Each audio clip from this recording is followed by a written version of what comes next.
My whole life I've struggled to be authentic. Thoughts always run through my head like I'm weird, I'm different, people won't like me. This past year I decided to do something about it. In this video I'm going to share with you what I learned from being more authentic this year that might help you in your own journey to greater self-expression.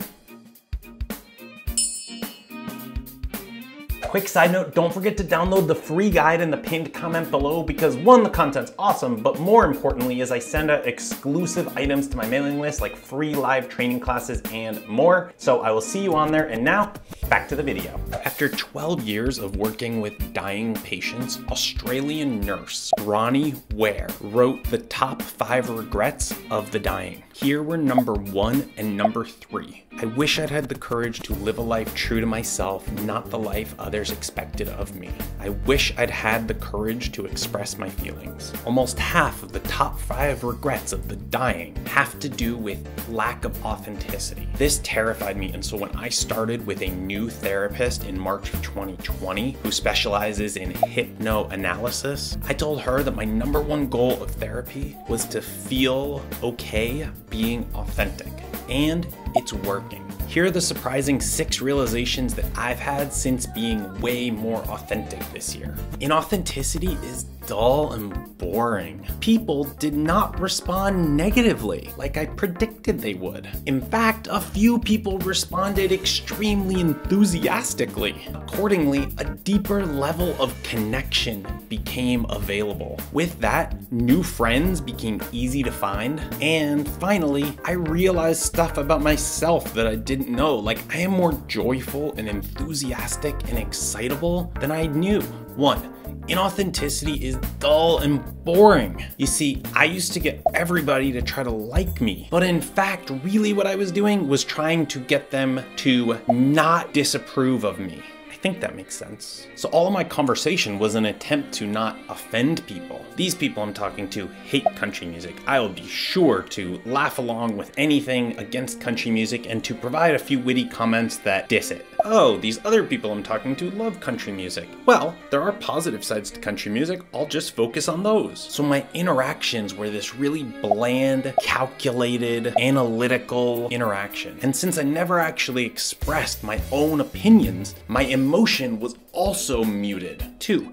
People did not respond negatively like I predicted they would. Hard to believe that a mental projection was wrong. So there I was in April of 2020 on a conference call, and the leader decides to go around and ask every person to comment about how they are coping with quarantine. My heart started beating faster, my breath got shallower, and I was terrified because I had agreed with my therapist that I would authentically share what I was thinking just to see the results. 2 people were called on before me, and they both talked about the struggles of quarantine and how much they were hating it. My stomach tightened because I was enjoying working from home. I liked having no commute. I liked being able to meditate or work out or take breaks whenever I wanted to. And I certainly loved not having the distractions for an ADDer that an open plan corporate office provided. So my turn came next, and I shared exactly that with the same level of enthusiasm, minus the part about ADD. And then something weird happened. A colleague on the call sent me an instant message saying, "Agreed!" Okay, maybe without the fists. And after that, a number of other people on the call also shared a positive experience with quarantine. I was shocked. This was my first experience with saying something like this, and people did not respond negatively. 3. A few people responded enthusiastically. After that last experience that I shared, where some people actually responded very positively to my differing opinion, I began sharing my opinions more freely in other conversations. And all the time there were these unexpected sets of people who agreed with me, these kindred spirits that I never would have known felt the same way, had something in common with me, but only did I know that because they responded to my authentic enthusiasm. And in each one of these cases, I shared my opinion despite knowing that people weren't going to like it and that they would disagree with it.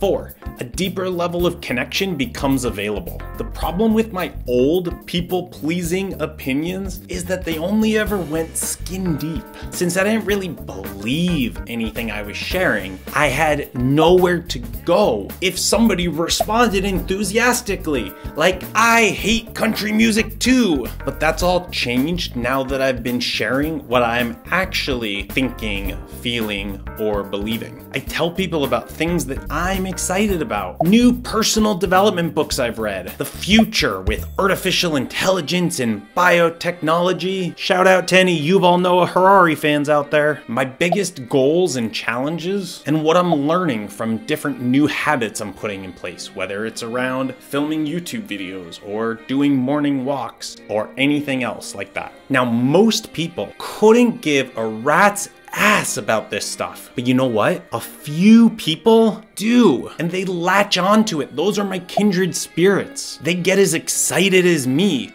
5, as a result of all this, new friends become easy to find. My authenticity has become a business card for new friends, as well as a filter for people that really just aren't interested in what I'm interested in. But friendships ebb and flow in intensity, and if you and I don't really share similar interests at this time, it's better for both of us to spend more time with people who are aligned with us. In fact, studies have shown that most people have 150 people in their immediate network that they can keep track of, and up to 250 people for some. These numbers, incidentally, mirror the maximum size of tribes that have been discovered as well. The reality is that our brains simply can't maintain one-on-one relationships and keep track of more people than that. So I don't want a million bland acquaintances that simply don't disapprove of me. No, I want my tribe, my own special band of misfits and weirdos, or punks, or whatever it is for you. And my authenticity lets people know what I care about and what I'm interested in. And when there's a kindred spirit listening, suddenly we have a connection. 6, I am more joyful, enthusiastic, and excitable than I realized. Now that I've discovered the benefits of authenticity and also debunked my assumptions about how people would negatively react, more of my natural personality is shining through. And it turns out that I'm naturally way more enthusiastic and joyful than I ever realized. So if you can't take enthusiasm, especially about these kinds of topics, I highly recommend not watching my channel. So that's a bit about my experience with experimenting with authenticity this year. I'm curious how that matches up with other people's experiences. Has authenticity always been something easy for you? Do you currently struggle to be authentic? Or do you have your own experiences with practicing greater and greater self-expression and authenticity like me? Let me and the rest of the community know in the comments below. As always, if you enjoyed the video, please give it a like. And if you haven't already, please consider subscribing to the channel, and I will see you in the next video. Bye, focus friends.